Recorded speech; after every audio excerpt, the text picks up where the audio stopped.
स्वराज्यावर चालला. अरे मोठं सैन्य माझ्या स्वराज्याचं. अरे मोठी फौज मात्र घेऊन आला. अरे निजामशाहीने सांगितलं तुला जे काय लागेल ते सर्व घेऊन जा आणि शिवाजीला जिवंत अथवा मृत माझ्या या ठिकाणी माझ्या दरबारात हजर करणे. अफजल खानाने इडा उचलला. इडा उचलून अफजल खान निघाला. अफजल खान निघत असताना त्याने आपले 64 बायका मारल्या. 64 बायका मारल्याच्या नंतर तो समोर येऊ लागला.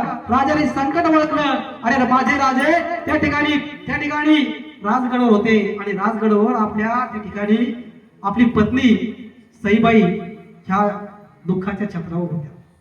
अरे एक जीव येत होता, एक जीव जात होता. असं या सर्व काळामध्ये माझे राजे दुःखामध्ये होते. जिजाऊ माता विचार करत होते आता काय होईल. अरे माझं बाळ हे फक्त शंभू राजा 2.5 वर्षाचा आहे आणि ते 3 वर्षाचं माझं बाळ आहे. पत्नी जर वारली ते बाळाचं संगोपन सर्व परिस्थिती माझ्या राजाच्या समोर होती. कारण की एका बाजूला कुटुंब, एका बाजूला स्वराज्य वाढायला अफजल खान. थोडासा विचार करा ना कशी परिस्थिती असेल माझ्या राजाची. आणि ते माणूस होते, देव नव्हते. काही लोक म्हणते शिवाजी महाराज देव होते, देव नव्हते, ते माणूस होते. परंतु माणसाच्या देहामधून माझ्या राजाला देवत्व प्राप्त केलं. माणसाचा जन्म घेतला परंतु देवत्वासारखं कार्य करून म्हणून माझ्या राजाचं नाव देवाच्या पंक्तीमध्ये घेतलं जातं.